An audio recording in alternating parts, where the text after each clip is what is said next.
everybody, and welcome to Taking Control, the ADHD podcast on Rash Pixel FM. I'm Pete Wright, and I'm here with Nikki Kinzer. Hello, Nikki. Hello, everyone. Hello, Pete. We are we're doing some house cleaning today. We're doing a lot of questions and answers to our best ability. We've been doing a lot of shows over the last couple of months now. If time matters to anybody, it's been a couple of months, and we haven't done a Q&A show in a long time. So we've cataloged questions, and our dear Discord mom has been helping us to get more questions and sort of clean house. And we're going to take them all on today and see what we come up with. That's right. Before we do that, head over to takecontroladhd.com and get to know us a little bit better. You can listen to the show right there on the website or subscribe to the mailing list, and we will send you an email each time a new episode is released. You can connect with us on Twitter or Facebook at Take Control ADHD. And if this show has ever touched you or helped you change your life for the better, if you've ever found that you understand your relationship with ADHD in a new way, thanks to something that we've said, we invite you to consider supporting the show directly through Patreon. Patreon is listener-supported podcasting. With a few dollars a month, you can help guarantee we continue to grow the show, add new features, invest more heavily in our community. Visit patreon.com/theADHD podcast to learn more. One of the features of the community is access to our Discord online members community, which is an amazing place to get support, to give support, to feel like you're giving back to your own community by helping others in need. And also the Brain Playground, which was a trip down memory lane this weekend, thanks to our very own Discord mom in the community who just dominated the Brain Playground with history and just wonderful, wonderful, wonderful contributions. The pictures and the tchotchkes and pets and mustache pictures. I mean, it was a treat every single time I turned on the community this weekend. So thank you very much for Melissa for owning the Brain Playground for the weekend. And can I just say, I am so thankful for the accountability groups. Yeah. Because I've been popping in there a lot lately because it's really been helping focus it with my focus and just getting things done in a timely manner, not procrastinating and waiting till the last minute. I'm sure nobody here listening understands that. That's fine. But I'm just really appreciative of all of the people, including myself, who puts them on. Discord mom puts them on a lot. Ellie in Discord puts them on a lot. I do Thursday afternoons. It's just such a benefit to just know that somebody's out there to possibly work with. So I just say thank you, ladies and gentlemen who join that and who start those up, because it's really, really helpful. I do want to add a new feature, thanks to Discord and their constant development. Usually the accountability groups are handled through Zoom, and somebody who has a Zoom account will post a Discord link in the accountability channel, and it will, and people can jump in and join that, and it's free. There's no cost to do it. And it's all on video, right? So your camera is on, and that's right. It's the fishbowl. You're working. You don't have to have your video on, but most people do. And so you're kind of helping each other. And Nikki, if Nikki's running it or if Melissa's running it, they run the timer for Pomodoro. Well, Discord has released video in voice channels in Discord. Mm-hmm. So you'll notice there are a whole bunch of text channels in our Discord, but there are also voice channels. They have a little speaker next to them. Now you can click on one of those channels to join the voice channel and turn on video for up to 25 people simultaneously. So if you don't have a Discord or a Zoom account, you can actually use the new video features right in Discord and turn on a video accountability session, instant session anytime you want. So that's awesome. We'll have them all kind of going at the same time, but it removes one more limitation for folks who if you don't want to sign up for a Zoom account and feel like you can't join the accountability groups, it's built right into Discord. So if you are in Discord, we encourage you to use that. So there is an accountability instant session if you're a deluxe member of the community, and I have added the impromptu meeting place for the supreme members of the community. And I don't know if you want to have, we can put accountability groups anywhere we want. So Right. hopefully folks will make use of that. Would love to see some names floating around those accountability groups going forward. So there you go. Thank you again. Check it out at patreon.com/the ADHD podcast. We are honored by your participation.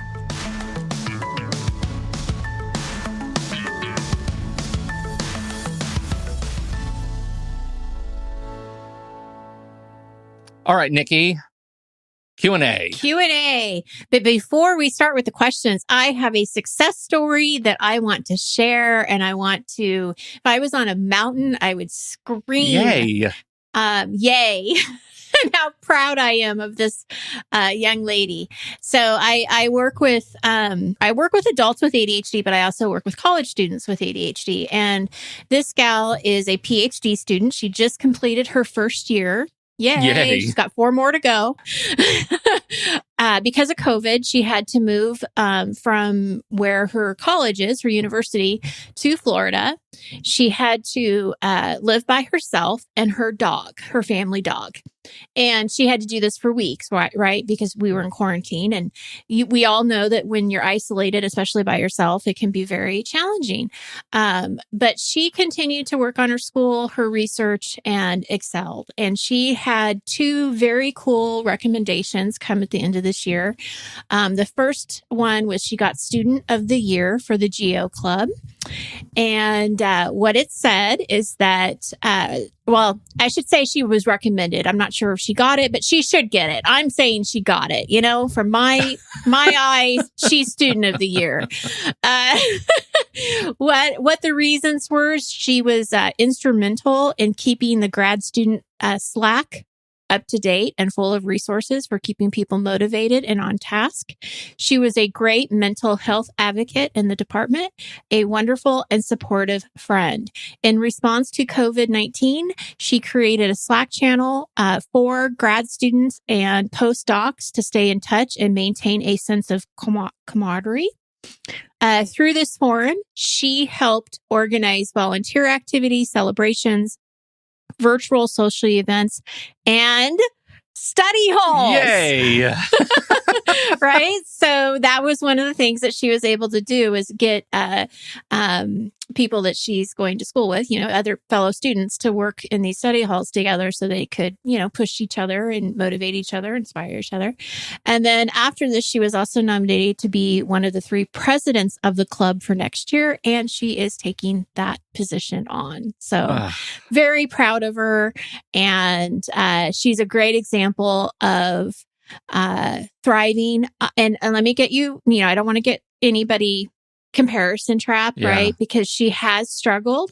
And this has not been easy, but it is such a success. And I'm so proud of her. And I just think she's an inspiration for people who are having a difficult time, that you just keep working, you keep trying, you set up the systems that you need to help you. And you can get through that first year of PhD doctorate school. Oh. I love it. So anyway, I wanted to start with that. Yeah. What a great way to start. Okay. Let's dig into our first question. And I want to make sure that this is a question we wanted to take on. The question was, I'd suggest modifying the planning and routines when nothing is routine question to ensure that it's not too corona specific. At least to me, this is a problem in all situations when I don't have external sources of routine and structures, vacations, holidays, etc. I think I understand that question. I think so too. And what I said is I just wanted to make sure I knew what they were talking about. And you clarified that, and so did Melissa, that it was just really the title, that just making sure that it wasn't specific to just COVID. But I agree. I don't think it is just specific to that experience. And I would say that anything that was tagged under COVID under our library could be relevant to anything, right? You've got a high stressful situation that you're dealing with. We have shows about that on, yes, how to deal with COVID, but you can always transfer that context into something else, right? I mean, and be able to use those tools. So, but yes, I agree. It's certainly relevant to a lot of people at any time. Yeah, I think so. I absolutely agree with that. And I think that it's important to remember that there are going to be few things in the whole series that are so unique to COVID and our experience that that it should at some point be obvious that this is not a day-to-day thing. Although we're going to talk about later, there's a lot we don't know about what's coming down the road. So who knows what's going to be relevant or not.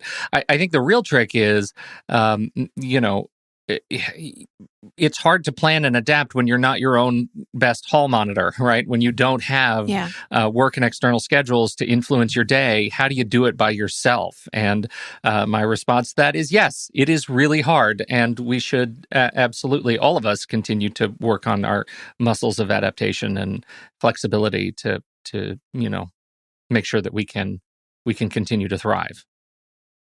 Which goes into our next question. Yeah, right. What can we do to plan for a return to, quote, normal life when that finally happens? For me, that's going to be just as hard, if not harder, than it was adjusting to suddenly being at home. Well, what I have to say about that is, first of all, I read this and I had to actually process and think about it before I put my response, because this is a tough question. I'm not sure that you can plan, which, as we have talked about before, that drives me crazy personally. Because we don't know what that normal is going to look like. Life as we, knew it back in the beginning of the year, I don't know when we're going to look like that again. I think that we're kind of lucky in the sense that we are we're opening up again, but in phases. So, it's a little bit like, okay, phase 1, how do I adjust to this? Phase 2, what am I comfortable with? So I think at this point right now, because we don't know what fall and winter is going to look like, for me anyway, personally, I'm just sort of taking it day by day, and kind of seeing, what is today about, right? And what can I do today? That transition is difficult, for everyone. And I just hope that we take care of ourselves. We take care of our mental health. We're doing what we can do to handle that uncertainty and adjustments, because we just don't know. It's such a hard question to answer. Yeah. I think this is a hard wall to climb because I deeply do not believe that we will return to normal. I think this is normal. What we have now is going to be normal for not weeks or months, but years going forward. And I think that is what we are planning for. We're planning for growing a new set of muscles around being able to adapt to whatever comes in ahead, right? We just don't know. Yeah. It's a wall of fog. I interviewed the knowledge management guy behind a massive law firm, New York-based law firm. It's about a mile from New York, from the World Trade Center location. He has been there for 25 years. And so he's been through Sandy and 9/11 and now COVID and, Katrina in the Gulf Coast. And I mean, he's got 25,000 attorneys working in locations around the world.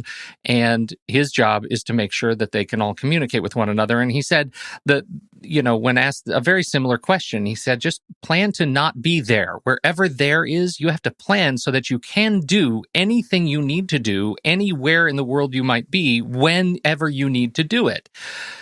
For his firm, right, that's like having the right information when you need it.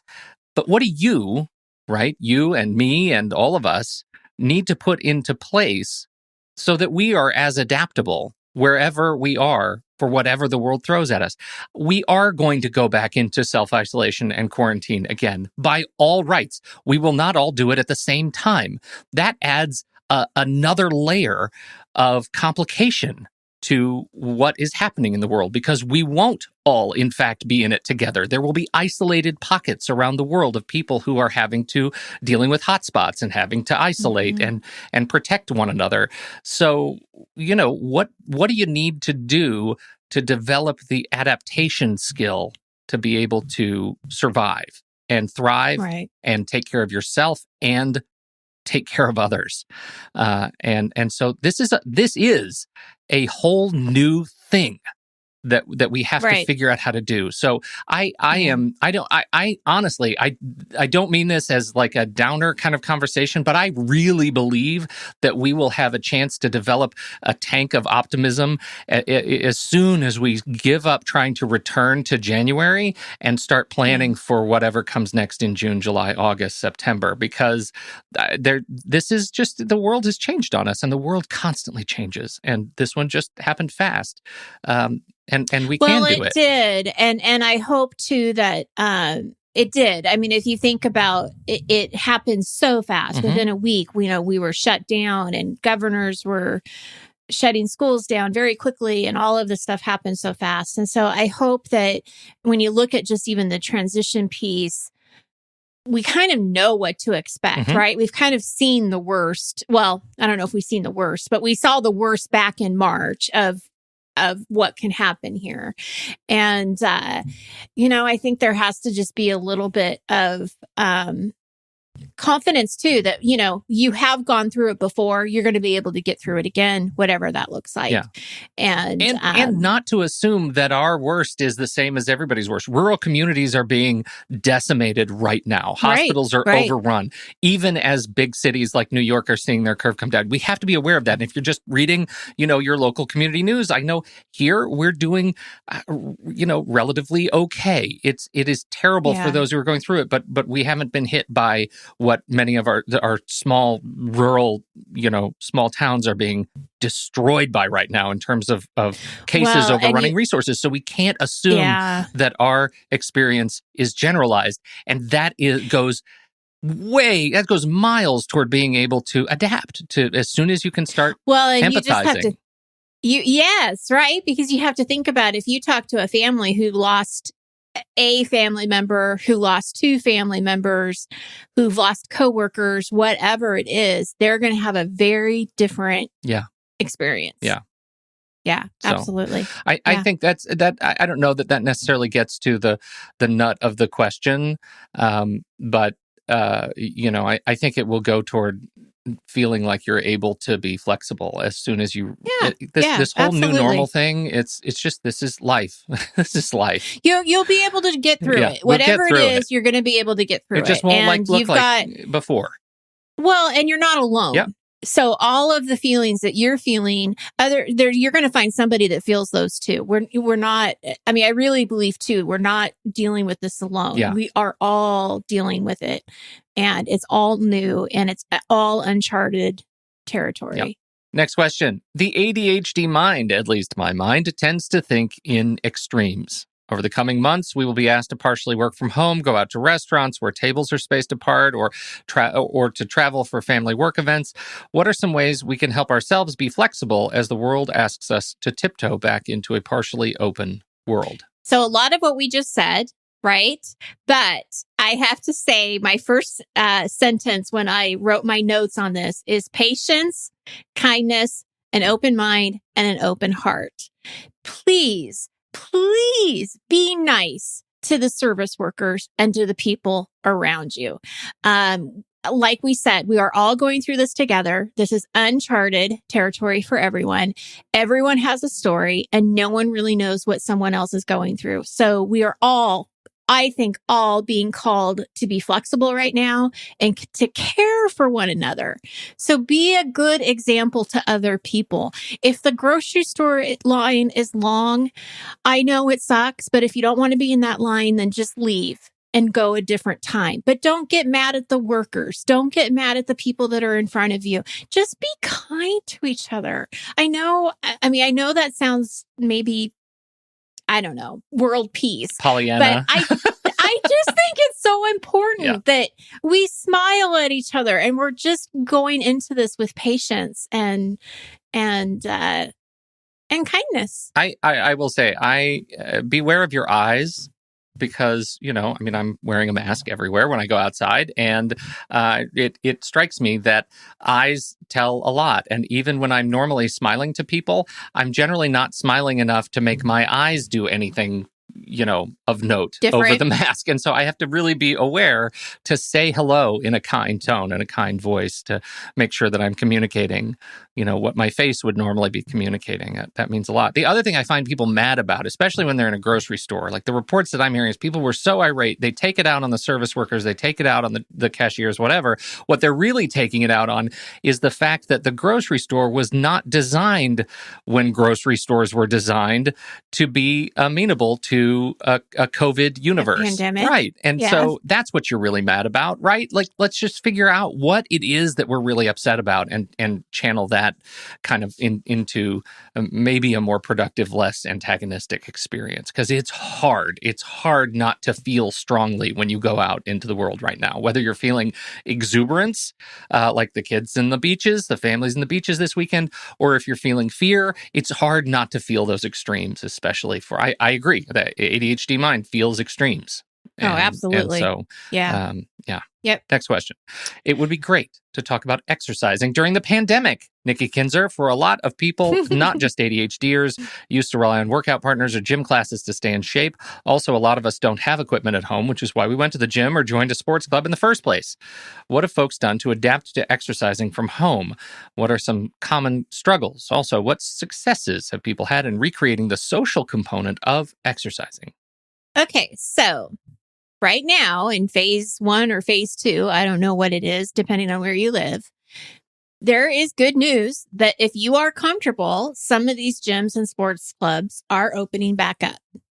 If you're not comfortable, then you're going to need to get creative. And a lot of people have gotten creative in the last few weeks. So if you even just do a simple Google search, you're going to find several exercise classes that you can do on video. Your cable or streaming service probably has lots of different things on demand that you can watch. So this doesn't take it doesn't really help the social piece, but it does help you getting, some of that exercise inside of your home. But simply just going outside and walking can make a big difference. Meet a friend, practice social distancing, but you can still walk or jog or have a workout in the park. I know I worked with a trainer when this first started happening, and he said that what he's doing is he's just moving his clients to the park. So they're still social distancing, but they're outside, which is safer. And then he can, direct their workouts that way. There are lots of things you can do without workout equipment. I mean, you just get a mat and some weights and you can be good to go. And many of the parks, are open right now, especially if you're looking at like that type of social distancing thing. Hiking is another option that I know a lot of people did. I have a great little couple that I work with. I say little, they're not little, but they're older and they're just so sweet. And they do their 10 o'clock Zoom class every day at 10 o'clock. And it's the same class that they did in the gym. Mm-hmm. So the instructor just gets on Zoom and they are in their living rooms and they're doing the Zoom class, which is nice because you get the exercise, but you still get the social piece as much as you can. Right. Which is good. So I would say, even if you have a workout partner too, set up a Zoom meeting with the partner and get creative. You guys can bounce each other or bounce ideas off of each other. All kinds of things. I mean, I think you just have to be kind of creative and maybe find one person that you can buddy up with and see what you can do. My sister-in-law, actually, she's a personal trainer and fitness coach. She leads a bunch of classes and she moved all of her stuff on Zoom. So, I mean, you can actually from anywhere. My wife and son just got out of our garage. They go into the garage and they set up an iPad and they watch the class on Zoom and they do the whole class in the garage. And I think that is an adaptation, right? That's a thing that they can do together. And I'll post the link. She does it for everybody, right? She's got a library of these courses, and that's really exciting. I think order a set. You say you don't have any equipment. Totally get that. Order a set of resistance bands. They're cheap. Get them on Amazon, and they're easy. Get the ones with the door attachment. You can do it anywhere, and with a little bit of YouTube foo, you can find exactly the workout that's going to work for you. Explore body weight exercises, right? We totally underestimate the power of body weight weight exercise routines and yoga and those kinds of things. Basic, like what is it? Base camp, or is it base camp? What are those trainings? Like push-ups. Yeah. And pull-ups and sit-ups. I mean, all of those basic exercises that you can do on yourself, with your body. Squats, push-ups, pull-ups. I mean, if you could do those three, it's hard if you don't have the pull-up bar, but you can get one of those too. They're not expensive. Amazon orders, and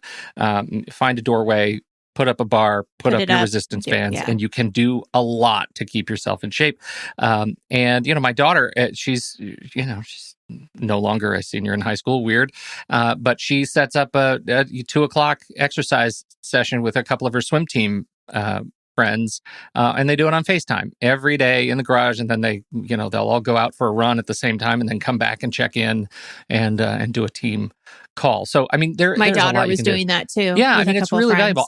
For me, if you put me in a social situation with somebody else, that's a recipe for me to stop exercising completely. I don't care for it. Well, it's funny because I see what you say here. You said, I have never liked the social aspect of exercise. And I have to tell you, I'm right there with you. Like, I don't know if I would really be chatty exercising with a group of people I don't know anyway. So I don't know. Yeah. I mean, I guess everybody's different. Well, in my family, I'm the isolated person. Like, everybody else loves the social aspect, and I can't stand it. So I'm one of those people that I am much more conservative when it comes to going back to the gym. I feel like I am too. My experiences, and in reading some of the research, it is that those places that huffing and puffing and heavy breathing and sweating and all of that stuff. I await to see what kinds of accommodations they put into place for making those kinds of facilities work in a post-COVID world. Yeah, being that anyway, in our part of the country, it's starting to get spring, or it's starting to get to be summer and nicer weather. And if you can just move those things outside, like some of the classes, I mean, gosh, then I would do it in a heartbeat because you're outside and it's nice. But I worry about that too. But everybody has their own comfort zone, so we're not here to judge. What are good strategies for separating work from personal time? Okay, so this has been a question that I have actually had to deal with a lot with my current clients over the last few months because of working from home. Couple suggestions that I have: if possible, have a dedicated room for just working, and preferably have one with a door. So when you're in that space, you work, you associate it with working, and then once you leave, you can close that door, and now you've transition to home. However, I still think that it's worth having a little bit of time to transition. So even if you can take a walk or just go outside and take a few deep breaths before you come back in, I'm almost like pretend like you're coming back into the house, like, coming from work. Have that buffer time, whatever you need to and use it like as a commute, like what you would do during your regular commute. But give yourself that time to settle from one role to the other. So that's one thing, is just really kind of separating where you work. If you don't have a place for in your home that has a door, even if it's a corner or something that you can just sort of associate with work and maybe stay in the same place. I don't know. I say that, but now I say it and I think, well, that's boring. You might want to move around. Yeah, right.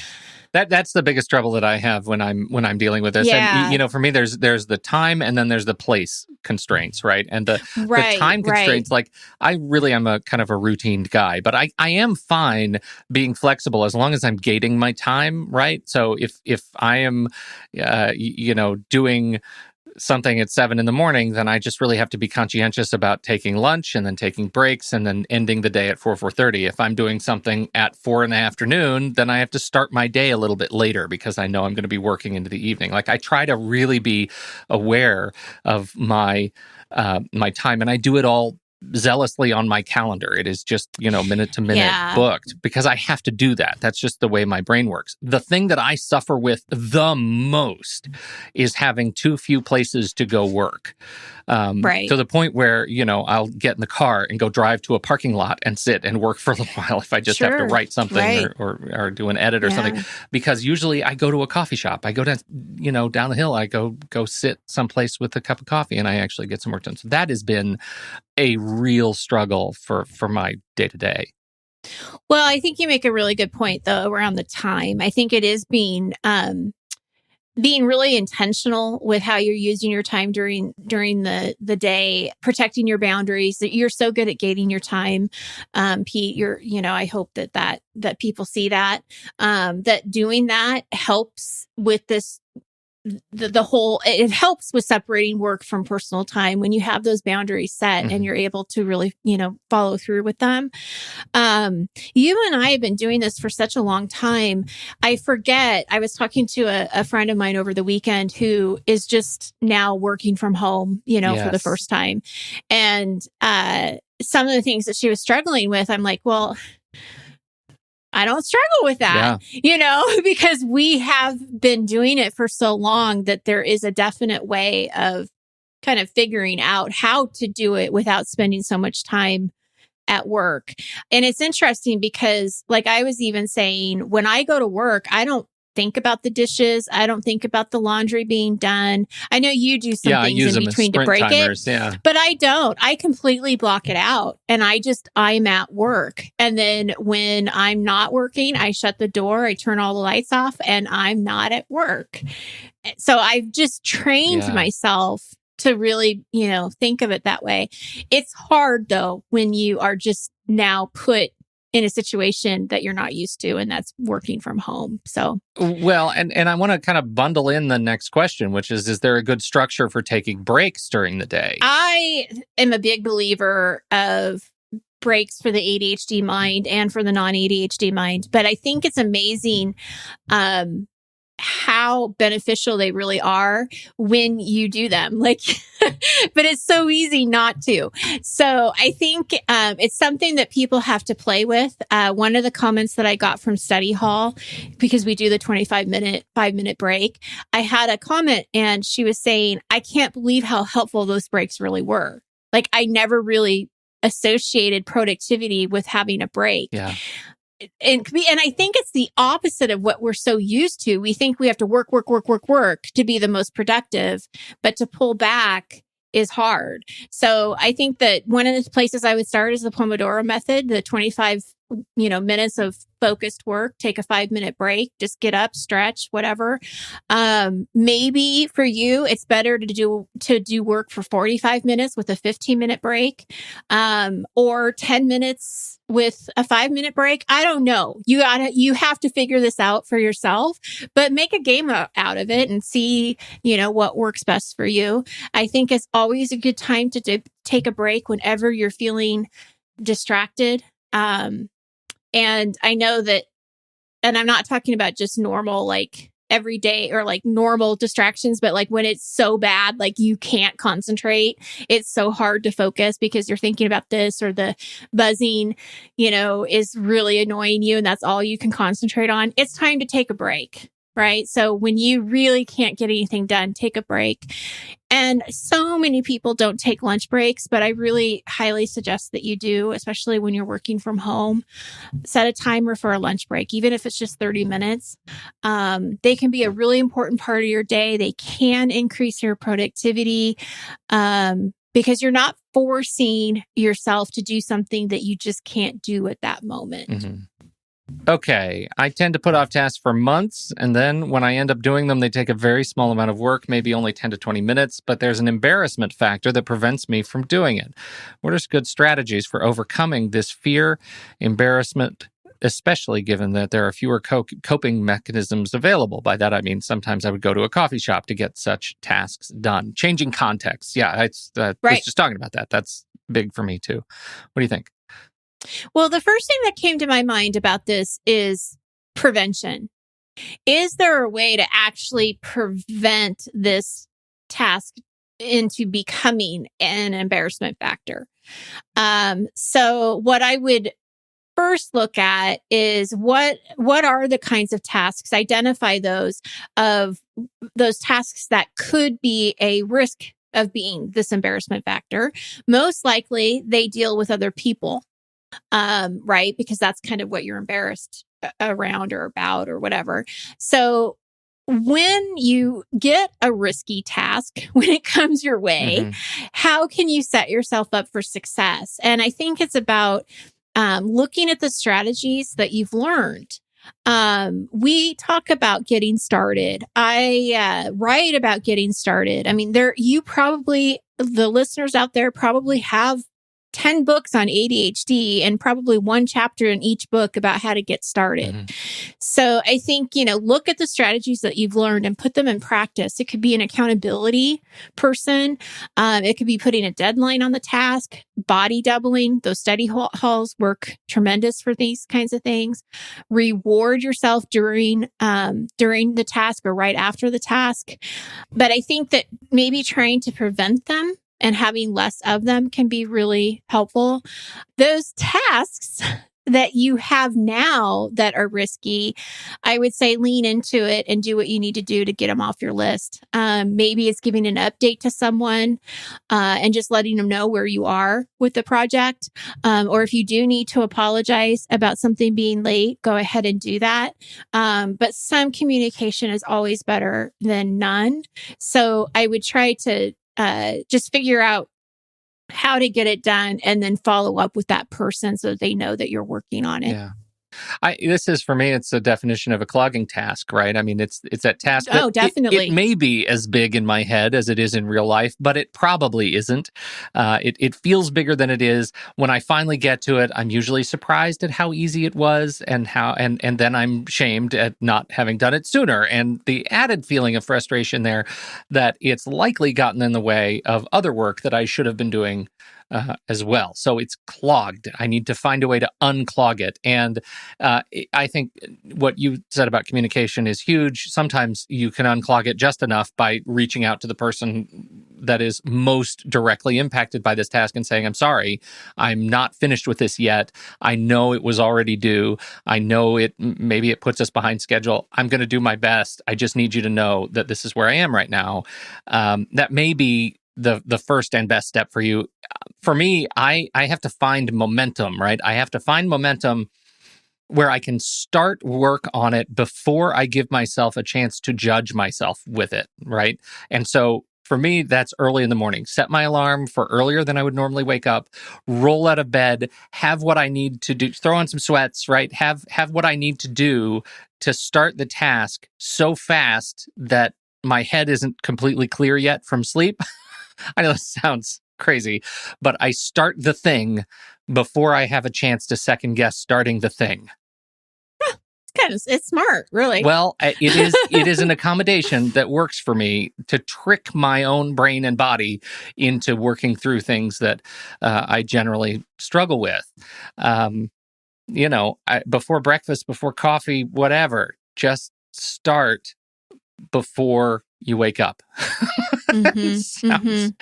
Sounds crazy, but for me, it's worked wonders. So there you go. That's right. In an environment that has no isolated space to work, Hubs and I are both work from home and share an office, which is the sunroom with no door. How can I best close off my surroundings visually and mentally so that I can focus? I've really struggled with this a lot. And yes, the most logical thing would be to move to another room. I do have a laptop. However, we're both coders, developers, and need multiple monitors and use of the office printer, etc. Suggestions? I love this one. Well, and it's hard because a lot of people's normal, I say that in quotes, work environments is this, right? They're in a big, huge room with a bunch of cubicles that are divided with these little half walls and you hear everything and everybody. So this is definitely one of those questions that doesn't necessarily need to be like COVID related. But in my idea for her specifically, if there's any way you can vary your work schedule, and I don't know if that's possible or not, just so that you're not in the same room all the time. So maybe if you could even just take a different lunch break, then, even just having that hour might help. And if you're sitting there saying, what lunch break? Well, one, I would say take one because we just talked about breaks. But the other is that even if it's just an hour of you working in a different room, doing something else, I don't know what's possible or what's not, but just even having some time where you're in there by yourself. But you can get creative too. I mean, you could build some kind of wall. I say that and I totally think of like Trump. Yeah, totally. Build a wall with boxes, or one of the things that kind of came to my mind was like hanging a blanket like across the room. Do you know what you get? You get a moving blanket. You know those insulated blankets, right? That are super thick and they use them in moving trucks, right?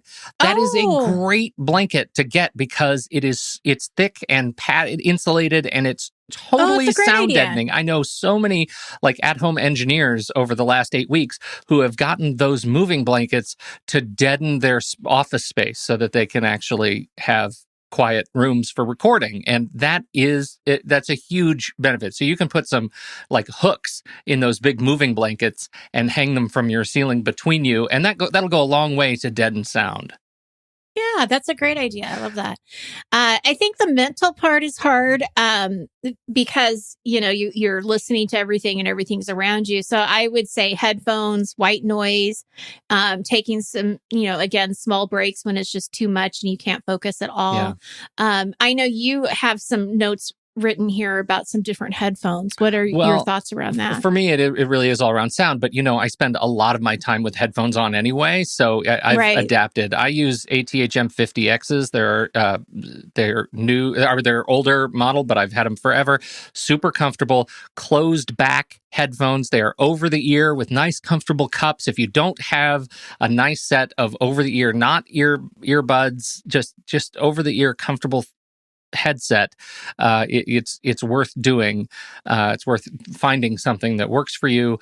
I really agree on the different schedules, but I definitely add ambient soundtracks, right? Explore Headspace or trance music, EDM, any Trent Reznor and Atticus Ross soundtrack. They're all great working tracks for me. I have to have something in my head to really be able to find focus. And for me, if I am able to conquer the sound, then the visual element usually follows. I can't start with the visual stuff because I find the sound too important. Like I can put up all the dividers in the world. If I can still hear somebody typing and I'm in that sensory overload mode, that's all you hear. It's all I hear. I have to start with sound. So that's... that's for me. So the other thing is make sure that you've oriented your desk and your monitors so your back is to your partner.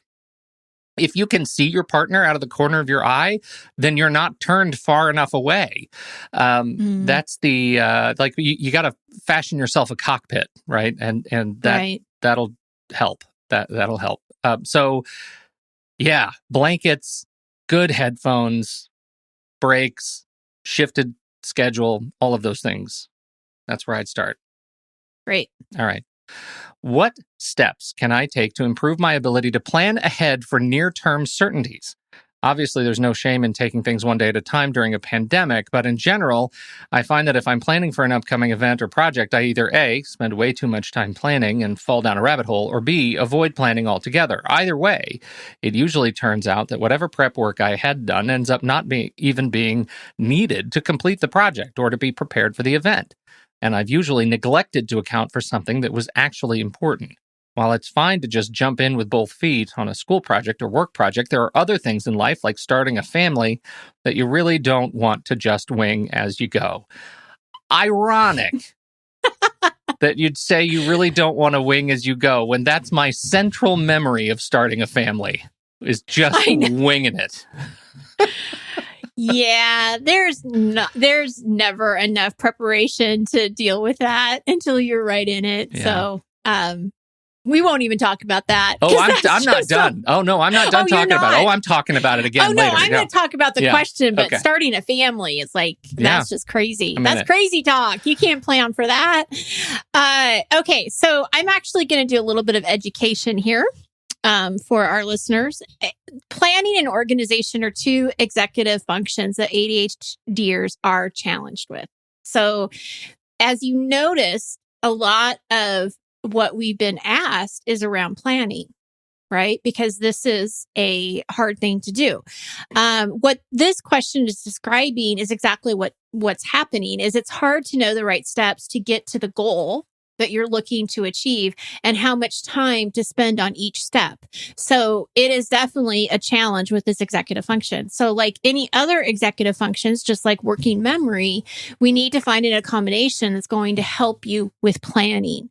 So if the goal is to prevent this scenario from happening again, where you're planning too much or not planning the right stuff, I think it really starts with getting support.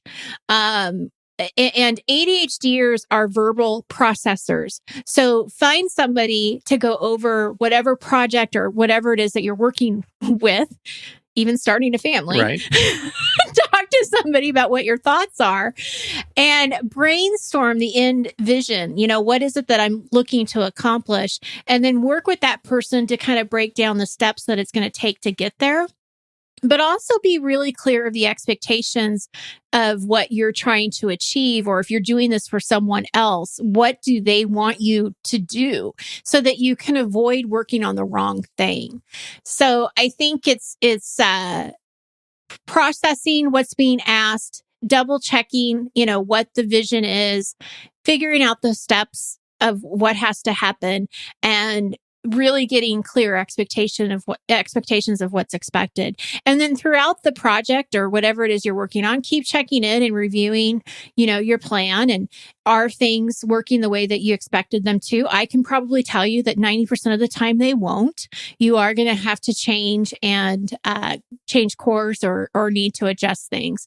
But that's something I just wanted people to understand, is that this planning an organization is an executive function, and that's why it's so hard. And you're not crazy.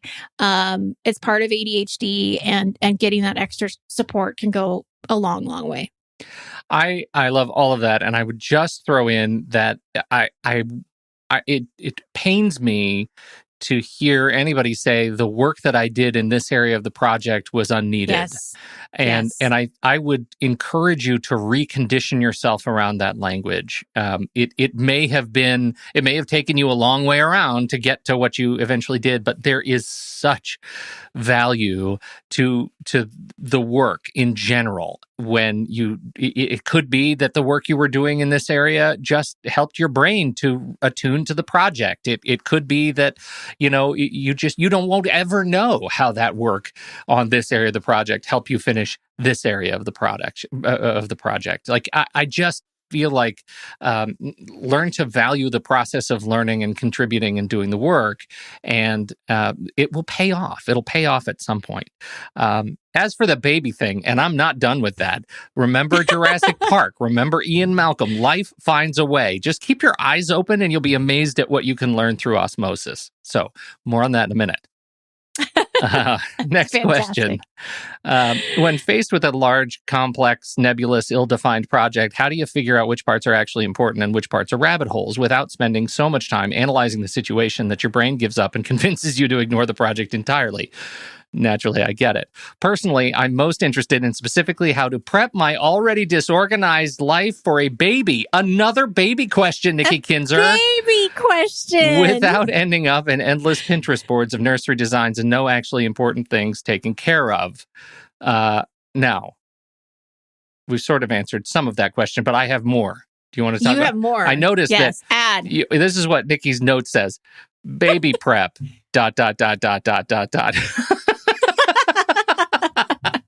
All I have to say is I'm glad there wasn't Pinterest when I was having my kids. So, yeah. Hallelujah. Please, new parents, close Pinterest.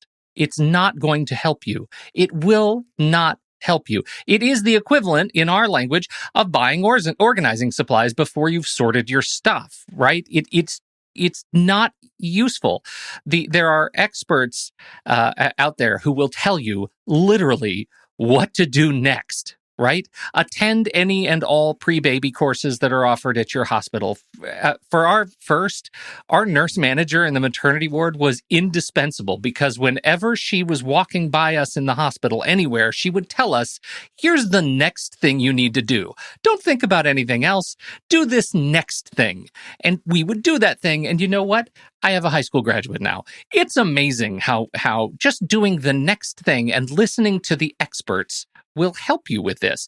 The other thing I think is strip away any of the trappings of your vision of what new parenthood is, and just I think you'll be stunned at how little you actually need to bring a new baby into the home, right? Master the simplest things, right? Master those things in plain white rooms, because you know who doesn't care about your nursery design? Your baby. They could not care less about what your nursery looks like at all. So I feel like triage your actions according to 2 steps. If you can remember these 2 steps, what does your baby need to thrive? That's food, sleep, and stimulation. And 2, what do you need to thrive? Hint, food, sleep, stimulation, right? If you could do those things, Pinterest will be of no use to you at all. They're just trappings. Everything else will come in time. Now that I've said all that about baby prep, can you extend that triage to your ADHD brain for any of your other projects that you have to do? I think you probably can. Let baby prep be a metaphor. Right? For how you live your life. You need. It's true, though. It truly has. And I think, the next question, if I could just steamroll into the next question, because it's sort of the same thing. Here's the question. What are some strategies to use when we chronically feel like we have to put in extra time at work because we've gotten distracted on the job? Emotional rabbit holes, getting lost in unnecessary details, daydreaming, etc. My employer has recently amped up and is internally publishing productivity monitoring, processing numbers, logging non-quantifiable minutes, phones that record rings, time on call, interaction, even what you say while the caller is holding.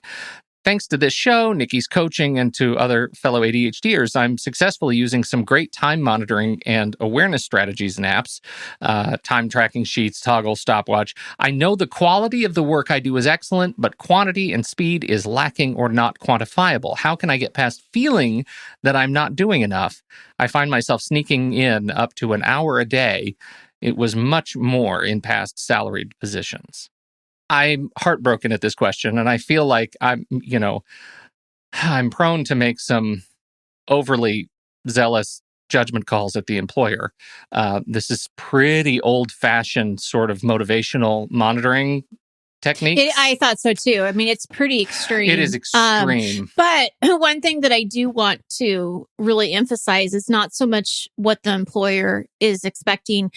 What she's saying is so true with so many of my clients, is that I don't feel like I'm doing what I need to do during the day. So I need to bring home work. I need to do it in the evening. I need to do it on the weekends just to make up for what I didn't get done. So there's kind of 2 things here that I kind of want to address, but I'm curious, Pete. I actually left my notes empty because this is really tough, and I know that a lot of people struggle with it. So I was curious to get your viewpoint on it. Yeah, well, apart from it being frustrating, I also have obviously felt that way, and I'm always doing this sort of catch up when I'm in heavy duty project mode. But daily, just like the daily work activity, I zeroed in on sort of are you overdoing it with your expectation of quality, right? If you know you're doing great work, your work may be excellent, but if that's coming at the expense of what your employer actually wants,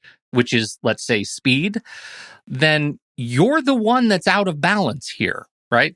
The muscle to build is one that allows you to simplify what you do to get the job done and open the door to doing more work. And I abhor thinking in terms of any guidance that asks if you're doing too good of a job, right? Like you're putting too much time and attention, but that's a reality for us. And that attention to quality can lead to more and deeper rabbit holes. And more often than not, not really any better work. So, I always go back to Henry David Thoreau, right? Our life is frittered away by detail, simplify, right? Go read Walden. So you hear that trope on TV where they're in an interview situation, and you say, what is your greatest fault? And the interviewee thinks or usually goes and talks to their wacky roommates and then comes back and says, my greatest fault is I care too much. Well, that's so dumb. It's so dumb. But it could also be true for us, right? It could also be a sign that this job is not a good fit for you. That if you're getting stuck in too many unnecessary details and rabbit holes, that could legit be a sign that you're doing the job you want to be doing and not the job you were hired to do. And that, I think, is a gap that you have to address. Because I know a lot of people living with ADHD who don't look at what exactly this question is as a constraint because they love what they do, right? They love the job that they are paired with doing. That's the gap to close. And I think it could be all but impossible to do it in a situation where you're just not tuned for the work. That's a good point. The other thing that I would say or add, something that I talk to my clients about with this is that I have to ask, are you on some kind of performance plan? Have you been talked to about your work? What's making you think that you have to do this overtime? I would say probably 8 out of 10 times, Pete, they have not been talked to. No one is even addressing any of it. It's all what they think isn't working or their expectations aren't being met. And so I think it's important to step back and see, is that what's happening? Are you okay with closing, shop at 5:00?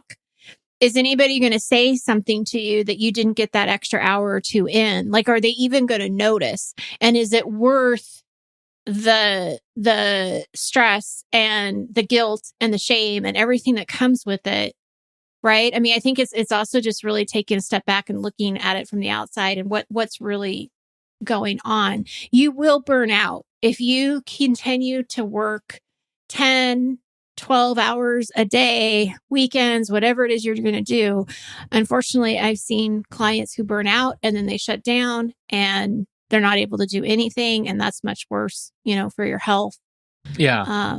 So there's a lot of components to this, I think, to look at. Well, I also think that if you find something, because you can burn out anywhere. Like we've had a whole show on burning out, and that doesn't matter. It doesn't matter what you're doing. You could burn out at it. I could maybe burn out from eating nachos. I've never gotten there, but I could. I can see a time when I could.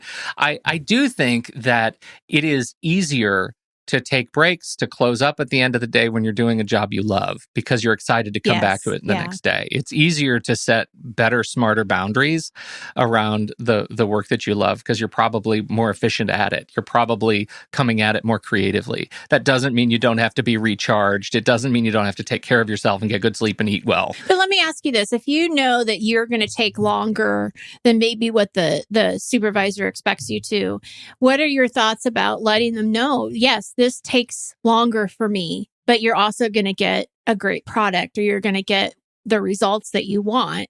Yeah, I think that conversation would be very hard to have with a supervisor who has set up a metric for a certain pace.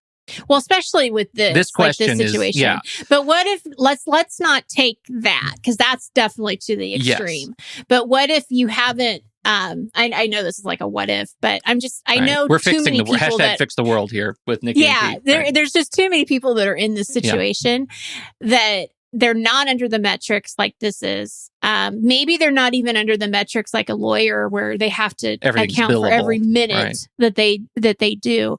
But I'm just curious your thoughts of opening that up. Like, you personally think that maybe you're not doing as fast of work as other people in the office, and so you're feeling behind. Would it be a smart thing to say to the supervisor, hey, I know that I'm not as fast as so-and-so or so-and-so, but I am still producing this good work. I still care very much about what I do. Or maybe you don't even need to have that conversation if you're unless having it's brought up. Yeah, I mean, if you're having that conversation, then you also have to be open to them saying, you know what, you are doing great work. And in any other role, that might be a thing to really celebrate. But the challenge we have here is we have certain assumptions that we start with, and you're not meeting those assumptions. You have to be open to hearing that. Because that's a condition of successful employment, of getting talked to. So it's almost like you don't even need, I'm thinking out loud as we're talking about this, but not even bringing it up unless it's brought up to you of you are working too slow, or this isn't, you're not meeting the expectations. You do the job to the best of your ability, to the best of your understanding, right? If you have questions, you talk to your supervisor about that.